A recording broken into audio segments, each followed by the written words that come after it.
Good morning everyone, my name is Rahul. I welcome you all in your teaching world family. आज जैसे कि ये Sunday, तो हम आपको आज इसमें पहले तो ग्रामर क्वेश्चन, फिर आखिरी में कुछ पेडागोजी क्वेश्चन कराऊंगा हिंदी से रिलेटेड। हिंदी क्या, वो किसी भी आपके सब्जेक्ट्स में काम आ सकते हैं जो पेडागोजी के क्वेश्चन होंगे। ठीक है, तो पहले क्वेश्चन से स्टार्ट करते हैं। निम्न में से कौन सा है हिंदी साहित्य का काल नहीं है? तो आधुनिक काल, रीतिकाल, भक्तिकाल होता है, जब संयुक्त काल नहीं है। और रीतिकाल के एक कवि बहुत ज़्यादा फेमस हुए, बिहारी जी। ठीक है, बिहारी जी और भूषण जी, इन दो का नाम याद जरूर रख लेना। ठीक है, नेक्स्ट क्वेश्चन। निम्न अनेकार्थी शब्दों का एक दूसरे का अर्थ बताइए। देखो, अज का मतलब एक होता है अज है, इसमें क्या दे रखा है अज। अज का मतलब होता है अजन्मा, और एक होता है ईश्वर। क्या होता है? ईश्वर होता है। आए हुए क्वेश्चन है प्रीवियस ईयर में। वह बहुत अच्छा लड़का है में वह कौन सा सर्वनाम है? वह क्या है? निश्चय हो गया ना। क्या हो गया? निश्चय। तो हम फिक्स हो गया ना कि वो वाला लड़का अच्छा है, तो वह को आप वो वाला भी ये कह सकते हो एक तरीके से। तो फिक्स है, एक ही के बारे में बात कर रहे हैं। ठीक है, निजवाचक होता है जहाँ खुद से संबंध होता है कि मैं खुद ही करूँगा कोई काम। हत्याना, ये क्या है? नाम धातु क्रिया है। इसको एक तरीके से और याद कर सकते हो, अगर आप भूल जाते हो तो ना और ना आता है इसमें। हत्याना, लत्याना, बत्याना, इस तरीके से आते हैं। ठीक है, और प्रेरणार्थक वो होता है मैं राम से किताब पढ़वाता हूँ, मैं राम से वीडियो बनवाता हूँ, इस तरीके से आप प्रेरणार्थक कर सकते हो। ठीक है, नेक्स्ट। मैं अपने आप बस साफ कर लूँगा। मैंने कहा था ना, अपने आप कहीं कोई काम करने की बात आ जाए ना, तो वहाँ निजवाचक आ जाता है। कौन सा? निजवाचक। ठीक है, और संबंध क्या होता है? संबंध होता है जैसे एक चीज़ का दूसरी चीज़ से, वस्तु से जब हम संबंध बताते हैं तब संबंधवाचक। और ये किसके भेद हैं? सर्वनाम के भेद हैं ये सारे। और सर्वनाम के भेद कितने होते हैं? देखो, दो क्वेश्चन होते हैं, याद रखना। एक तो पूछेगा आपसे सर्वनाम के भेद कितने होते हैं, तो सर्वनाम के भेद होते हैं 6। आपसे पूछेगा सर्वनाम होते कितने, सर्वनाम होते कितने, तो होते हैं 11। जैसे ये आपने पढ़ा है यह, वह, ये सारे इस तरीके से जो होते हैं ना, ये 11 होते हैं। छंद में, छंद से संबंधित गणों की संख्या क्या है? छंद से संबंधित गणों की संख्या है 8। इसका एक सूत्र है, रजाता भान सलगा। इस तरीके से 8 याद हो सकते हैं। रगड़, जगड़, तगड़, भगड़, नगड़, सगड़, इस तरीके से आते हैं। रजाता भान सलगा, ये सूत्र है इसका याद करने का। एक तो कनक का मतलब होता है धतूरा, दूसरा होता है सोना, और एक और लिख लो अपनी कॉपी में, गेहूं। गेहूं भी होता है। ठीक है, 3 होते हैं, तीनों को लिख लेना, कुछ भी आ सकता है आपसे पूछने के लिए। जुगुप्सा किसका है? जुगुप्सा है विवत्स का। ठीक है, और रौद्र का क्या हो जाएगा? रौद्र का मैं, अद्भुत का आपका विस्मय होगा। हाँ, अद्भुत का क्या होगा आपका? विस्मय होगा। और रौद्र का हो जाएगा क्रोध। शिव जी को जैसे क्रोध आता है ना, तो रौद्र रूप उनका निकल जाता है। भयानक का होता है आपका व्यय। और आपके जो रस होते हैं ये होते हैं 9, और भरत मुनि के अकॉर्डिंग होते हैं 8। उन्होंने शांत रस को रस नहीं माना है। ठीक है, और स्थायी भावों की संख्या है आपकी 33। संचारी भाव है, सॉरी, संचारी भावों की संख्या कितनी है आपकी? 33। स्थायी भाव तो जितने रस होंगे उतने ही होते हैं। स्थायी भाव कितने होते हैं? जितने रस होते हैं उतने ही होते हैं। और संचारी भाव होते हैं आपके 33। पुस्तकें धड़ाधड़ बिक रही हैं। कभी धड़ाधड़, प्रति प्रति, जब भी दुरुक्ति हो जाए, क्या हो जाए? जहाँ दुरुक्ति हो जाए ना, वहाँ क्रिया विशेषण होता है। ठीक है, और जहाँ दुरुक्ति हो जाए वहाँ पे अव्ययीभाव समास होता है। दो चीज़ों को याद रखना। ठीक है, कहावत में प्रयुक्त प्रत्यय। अगर आपको प्रत्यय छांटने में दिक्कत हो ना, तो 2-4 बार बोल के देख लेना किसी भी शब्द को। कहावत, कहावत, आवत आ रहा है ना, बार बार पीछे, आवत हो जाएगा। समूहार्थक में शब्द में से चयन करना है। इसमें जहाज कोई समूह है थोड़ी ना। केवट मतलब वो होता है जहाज को चला, मतलब नाव को जो चलाता है। नाव, बेड़ा जो होता है ना, वो जहाज जहाँ बहुत सारे खड़े होते हैं ना, उसे कहते हैं जहाज़ों का बेड़ा। तो बेड़ा इसमें समूहार्थक हो गया। नेक्स्ट है खूंटी। खूंटी का बहुवचन होगा यहाँ, खूंटियाँ लग जाएगा, यहाँ लग जाएगा। और जहाँ ये यहाँ लगता है ना, वो फिर ये वाली मात्रा ना छोटी हो जाती। किसकी? छोटी मात्रा लग जाती। इस तरीके से याद रखना। इसमें से कौन सा छंद का प्रकार नहीं है? मैंने आपको देखो, दोहा, सोरठा, ये तो अर्ध सम्मात्रक छंद है। चौपाई सम्मात्रक छंद है। चौपाई में 16 होती हैं, दोहा में 13-11-11 मात्रा होती है, इसमें 11-13 मात्रा होती हैं। दोहा, सोरठा एक दूसरे के विपरीत होते हैं। दृष्टांत कभी सुना? नहीं सुना होगा, तो यही सही हो जाएगा। ठीक है, इसमें से ने परसक किस बोली में लगाया जाता है? ने लगाया जाता है आपका खड़ी बोली में। ठीक है, और अमीर खुसरो ने सबसे पहली बार यूज किया था खड़ी बोली का, अमीर खुसरो ने। ठीक है, पश्चिमी हिंदी की बोली है ये। किसकी? पश्चिमी हिंदी की। पश्चिमी हिंदी का विकास किससे हुआ है? सौरसैनी से हुआ है। सौरसैनी अपभ्रंश से। 3-4 चीज़ें ना याद रखना। ठीक है, नेक्स्ट है अखियाँ हरि दर्शन की भूखी कैसे रहें, रूप रस रांची ए बत्तियाँ सुन रखी। देखो अखियाँ हरि और दर्शन की भूखी, हरि मतलब ईश्वर के दर्शन की भूखी है, भूखी मतलब आप किसी का वेट कर रहे हैं, तो ये इसे क्या कहेंगे, वियोग श्रृंगार रस हो जाएगा। कौन सा हो जाए, वियोग श्रृंगार रस। ठीक है, या आप इस तरीके से भी लगा लिया करो। पता है एक और तरीका बताऊं, अब इसमें ये दो बार देगा, वियोग श्रृंगार और संयुक्त श्रृंगार, और ये दो और देगा, तो इन्हें काट दो, होगा इन दोनों में से ही, अगर इस तरीके से ऑप्शन होता है तो। संयोग होता है जहाँ मेल मिलाप हो रहा होता है, तो यहाँ तो आदमी भूखा है ना, तो भूखा किससे होगा, वियोग में ही तो भूखा होगा किसी के, ऐसे लगा लेना अगर जब कुछ ना समझ में आ रहा हो तो। पवन का संधि विच्छेद बताना है, तो पवन का क्या हो जाएगा, पोधन अन, बा आ में बदल जाता है, किसमें, आ में बदल जाता है। अब देखो पा में पवन हो तो पो हो जाएगा, ठीक है, और पावन हो तो पऊ हो जाएगा। ठीक है, इस तरीके को याद रखना, ये दो चीज़ें होती हैं बस, दो याद रखना, अयात सा संधि है, स्वर संधि का भेद है पवन में।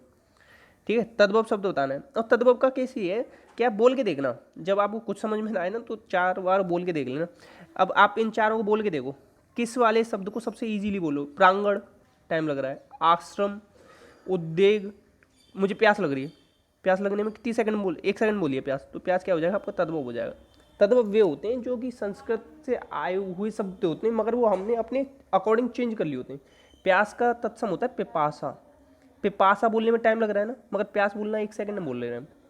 ठीक है, तो हमने अपनी इच्छा अनुसार जिससे हमें आसानी मिले उस तरीके से शब्दों को हमने मॉडिफाई कर लिया। यद्यपि मोहनदनी तद्यपि, यद्यपि तद्यपि, जो सो की, ये बताएं मैंने आपको, जहाँ एक दूसरे पे चीज़ें डिपेंड होने लग जाए तो वहाँ कौन सा होता है, मिश्र वाक्य होता है। और संयुक्त में क्या होगा, इसलिए, इसलिए, और, परंतु। ठीक है, और साधारण में क्या होता है, ये इसकी परिभाषा आती है साधारण की, पूछता है परिभाषा, एक ही उद्देश्य और एक ही विधेय होता है। ठीक है, और एक चीज़ और आपको बता दूं, ये उद्देश्य और विधेय क्या होते हैं, ये ना वाक्य के भेद होते हैं। किसके भेद हैं, वाक्य के भेद हैं।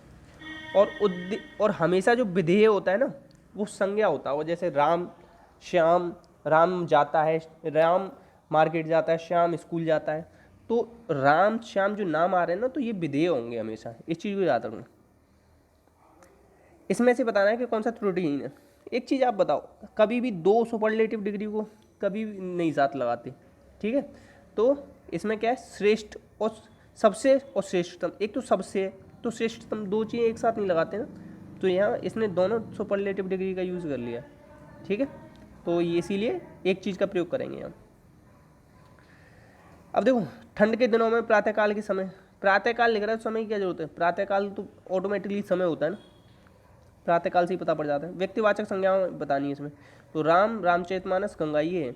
अब मिठास इसमें व्यक्तिवाचक नहीं भाव है, बुढ़ापा, ममता, ये सब भाव है। ठीक है, इससे कर ले। और एक चीज़ देखो, वकील, वकील क्या है आपका, अरबी शब्द है, बार बार रिवाइज करोगे ना तभी याद रहेगा। और एक और क्या बताया था मैंने, शहद बताया था।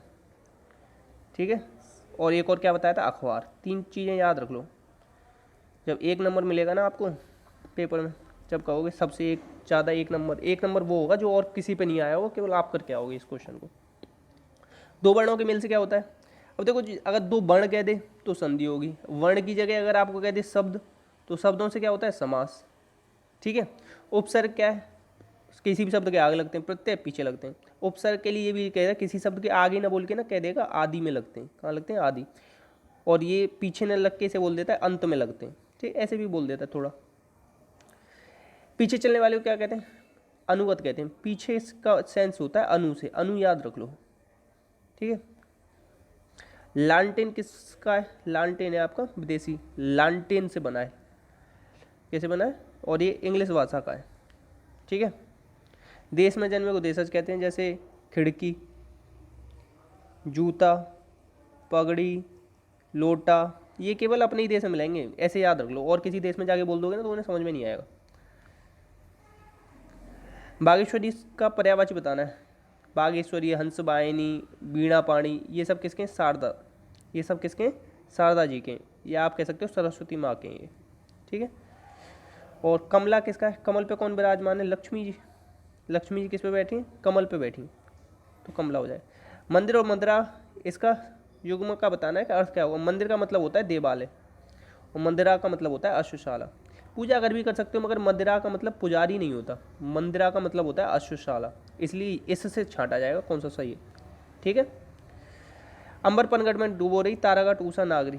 देखो अंबर पनघट, तारा और घट, उषा नागरी, इसमें उपमेय और उपमान का अभेद आरोप हो रहा है, तो यहाँ कौन सा हो जाएगा, रूपक हो जाएगा। अनुप्रास वहाँ होता है जहाँ वर्ण की आवृत्ति बार बार हो, किसकी, वर्ण की आवृत्ति बार बार हो। और एक चीज़ और ये पूछने को आता है, आजकल आ रहा है कि अनुप्रास अलंकार के कितने भेद होते हैं, 5 होते हैं। अनुप्रास कितने तरीके का होता है, 5। और उपमा में क्या होता है, सा सी से सरिस सम जैसा जैसे, इस तरीके के आते हैं। और अनुप्रास यमक श्लेष, और श्लेष में क्या आता है, श्लेष में आते हैं आपका एक शब्द आएगा, जैसे कोई भी एक शब्द ले लो और उसके अलग अलग अलग अर्थ निकलेंगे। जैसे आपका कनक ही दे देगा, तो कनक के 3 अर्थ बताए मैंने, धतूरा, गेहूं और सोना। तो इस तरीके के जो शब्द आते हैं ना, एक शब्द और अनेक अर्थ, वो श्लेष में आते हैं। अनुप्रास यमक श्लेष आपके शब्दालंकार होते हैं। उपमा, रूपक और अतिशयोक्ति ये आपके अर्थालंकार होते हैं। ठीक है। इसमें से अव्ययभाव बताना है, तो अव्ययभाव हो जाएगा आजीवन में। प्रथम पद या पूर्व पद प्रधान होता है, प्रथम या पूर्व पद प्रधान होता है, इसका कभी बहुवचन नहीं बनता, इस चीज़ को याद रखना, बहुवचन। देखो इसमें मैं बना दूँ, पाप पुण्यों में ध्यान दो, पुण्य का पुण्यों कर दिया, घुड़सवारों कर दिया, पीताम्बर, पीताम्बरों को लाया जा रहा है, पीताम्बर का मतलब होता है पीला वस्त्र। ठीक है। तो किसका नहीं बनना बहुवचन, इसका नहीं बनना। आप बहुवचन से निकालना बहुत ज़्यादा आसानी रहेगी आपको, अगर कहीं कन्फ्यूज भी हो जाओ तो आप। ठीक है। पाप पुण्य में कौन सा द्वंद है, दोनों पद प्रधान है इसमें। और घुड़सवार, घोड़े पर सवार, तो अधिकरण तत्पुरुष हो जाएगा आपका। ठीक है। गजेंद्र का मतलब क्या होता है, गजेंद्र का मतलब होता है बड़ा हाथी। नेक्स्ट क्वेश्चन है, ठीक समय पर आ जाना, पर अधिकरण में पे पर, अधिकरण में क्या आता है, मैं पे पर। करण में क्या आता है, से आता है, करण की विभक्ति क्या होती है, से। और जहाँ जुड़ाव होता है, ये चीज़ याद रखना, पेपर को कभी कंफ्यूज मत हो जाना आप। कर्म के साथ क्या होता है, को, संप्रदान के लिए। ठीक है। एक चीज़ और बता दूं, 2 सेंटेंस लिखो। एक तो माता धोबी को कपड़े देती है, धोबी को कपड़े देती है, माता भिखारी को कपड़े देती है। भिखारी को, जहाँ कोई चीज़ वापस नहीं आने की बात होती ना, और वहाँ अगर को भी लगाए तो भी वो संप्रदान में आएगा। जैसे भिखारी के साथ अगर को लगाए तो वो संप्रदान में आएगा, क्योंकि भिखारी को एक बार हमने कपड़े दे दिए, वापस नहीं आएंगे। और धोबी को दे दिए ना, तो धोबी अगले दिन कपड़े लाएगा, तो धोबी के साथ तो कर्म आएगा, कर्म को। और ये भिखारी के साथ संप्रदान आता है। या कहीं कुछ खाने की चीज़ मिले होते, मैंने खाने को लड्डू दिए, तो वहाँ पे भी संप्रदान आते हैं, क्योंकि लड्डू वापस तो मिलने वाले हैं। इस तरीके से आता है। अब वो मैंने आपको बताया था ना कि थोड़े से पेडागोजी के क्वेश्चन कराऊंगा, तो पेडागोजी के क्वेश्चन स्टार्ट करता हूँ। एक भाषा शिक्षक के रूप में सबसे बड़ी चुनौती क्या होती है, भाषा शिक्षक मतलब क्या होता है, जो लैंग्वेज टीचर होते हैं। और एक चीज़ सबसे पहले याद रख लो, LSRW, इस तरीके से ही हम लैंग्वेज को सीखते हैं, लिसनिंग, स्पीकिंग, रीडिंग और राइटिंग। ठीक है। एक दूसरे से अंतर संबंधित होते हैं ये। ठीक है। कहीं पे भी अगर आपको शब्द मिल जाए केवल, या नियमों पर जोर, या आप केवल किस पे, कंठस्थ करने पे, कंठस्थ, या आप कह रहे हो कि केवल आप उनका क्या लोगे, टेस्ट पे जोर दोगे, टेस्ट ही टेस्ट ले रहे हो इस चीज़ पे, तो ये चीज़ें हमेशा गलत होती हैं। ठीक है। तो भाषा शिक्षक के रूप में सबसे बड़ी चुनौती होती है बहुभाषी कक्षा में शिक्षण के लिए उचित रणनीति बना। बहुभाषिक कक्षा वो होती है जहाँ बहुत अलग अलग तरीके की बैकग्राउंड के बच्चे आते हैं, जो अलग अलग भाषाएं बोलते हैं, तो सबको समझ में आए इस तरीके से आपको लेके चलना पड़ेगा। तो उसमें थोड़ा सा टाइम लग जाता है बच्चों को अच्छे से एलेबोरेट करने में। प्राथमिक स्तर पर भाषा शिक्षा का उद्देश्य क्या नहीं है, मैंने अभी आपको क्या बताया था, कंठस्थ करना। तो यहाँ मैं सीधे ये उद्देश्य, कभी भी आप पढ़ो ना क्वेश्चन, तो एक तो यहाँ पढ़ना और एक यहाँ पढ़ना, 2 जगह क्वेश्चन को हमेशा पढ़ना, बीच में से मत पढ़ लेना। ठीक है। ये वाला कुछ साइड में जरूर पढ़ना, क्योंकि नहीं के चक्कर में ना आप कोई गलत कर जाओ। तो वर्णमाला के क्रम को कंठस्थ करना, यही सही हो जाएगा। नेक्स्ट है, ये हमारा उद्देश्य नहीं कंठस्थ करना। भाषा शिक्षण के संदर्भ में कौन सा कथन सही नहीं है, तो इसमें कौन सा सही नहीं है, देखो मैंने कहा था केवल, केवल जहाँ जाए उसे काट देना, केवल भाषा ही शुद्धता पर। भाषा शिक्षण में केवल हम भाषा ही शुद्धता पर नहीं, बहुत सारी चीज़ें अलग अलग पहलू होते हैं। अब जैसे कि आपको देखा है ना, वो असेसमेंट क्या होता है, स्कोलेस्टिक और कोस्कोलेस्टिक, तो दोनों तरीके का करते हैं। तो बहुत सारी चीज़ों का हम ध्यान देते हैं इसमें। भाषा सीखने में अन्य विषयों के अध्ययन अध्यापन में सहायक है। ठीक है। देखो अब हिंदी अगर आप पढ़ रहे हो ना तो उसके बहुत सारे शब्द आपको मैथ में मिलेंगे। जब आप लैंग्वेज पढ़ोगे मैथ की बुक की तो बहुत सारी उसमें यूज हो जाएगा। भाषा अर्जन और अधिगम में अंतर होता है, ये चीज़ आप सीख लो। अर्जन क्या होता है, जब आपकी पहली भाषा होती है फर्स्ट लैंग्वेज, वो आपकी अर्जन होती है। सेकंड लैंग्वेज का अधिगम करते हो, जो मम्मी पापा वगैरह से सीखते हो ना अपने खुद के घर के एनवायरनमेंट में से, वो अर्जन करते हो। और जो क्लास वगैरह में जाके सीखते हो वो अधिगम होता है हमारा। ठीक है, तो इसका आंसर कौन सा हो जाएगा, इसका आंसर हो जाएगा बी, क्योंकि केवल भाषाई शुद्धता पर बल नहीं देते हम। ठीक है, भाषा शिक्षण का संप्रेषण परक उपागम किस चीज़ पे बल देता है, ये आपका बल देता है भाषा संदर्भ में भाषा प्रयोग की कुशलता पर। संदर्भ में भाषा प्रयोग की कुशलता पर। संदर्भ में का मतलब पता है क्या होता है, जैसे मैं क्वेश्चन आपको पढ़ाता हूँ, क्वेश्चन के साथ साथ आपको उसका क्या बता देता हूँ, ग्रामर बता देता हूँ, या उसका कोई रूल बता देता हूँ कि ये रूल है, या कोई मैं आपको ट्रिक बता देता हूँ कि इससे करना, तो उसे ही कहते हैं आप संदर्भ में किसी भी चीज़ का यूज़ करना। ठीक है, अब ये क्वेश्चन है आपका, देखो हाँ इतना रखते हैं। प्लेटो का यह कथन था कि बच्चा बड़ों के बीच एक विदेशी की तरह, प्लेटो ने कहा था कि बच्चा ना एक विदेशी की तरह है। क्यों कहा था, इससे क्या मतलब था, उसका मतलब था कि जब बच्चे अपनी भाषा में बोलते हैं तो बड़े सही से नहीं समझ पाते। जैसे विदेशी कोई आया वो आपसे कुछ बोलेगा तो आप सही से नहीं समझ पाओगे, ऐसे बच्चा ना बहुत सारी ऐसे शब्द बोलता है उसे हम सही से नहीं समझ, अपनी ही धुन में बोलता है। ठीक है, और एक चीज़ याद रखो, SPA स्पा याद रख लेना। प्लेटो का शिष्य था अरस्तु, और प्लेटो किसका था, सुकरात का। ठीक है, और अरस्तु का कौन था, सिकंदर। ये चार बहुत ज़्यादा इंपॉर्टेंट रहे, तो इन्हें याद रखना। ठीक है, और अरस्तु को हम क्या कहते हैं, अरस्तु को मनोविज्ञान का जनक माना जाता है, क्योंकि अरस्तु ने ना सबसे पहले दर्शन शास्त्र से शुरुआत करी थी। दर्शन शास्त्र को पिता कहा जाता है मनोविज्ञान का। ठीक, नेक्स्ट क्वेश्चन पे चलते हैं। भाषा की कक्षा में कहानियाँ क्या करती है, कहानियों से ना आपकी थोड़ी विचार अलग अलग क्रिएटिव सोच हो जाती है, अलग अलग दिशाओं में सोचने लगते हो, तो चिंतन विकास में संभावनाएं लिए होती हैं। ठीक है, ये इसका सी सही हो जाएगा।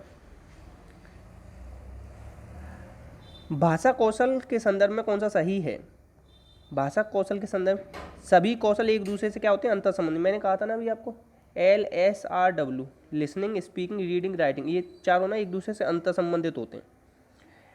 प्रत्यक्ष विधि में क्या करते हैं, प्रत्यक्ष विधि में निरर्थक हस्तक्षेप होता है, गलत बात। इसमें क्या किया जाता है, भाषा अर्जन का स्वाभाविक स्थिति का निर्माण करते हैं। कैसा, स्वाभाविक स्थिति।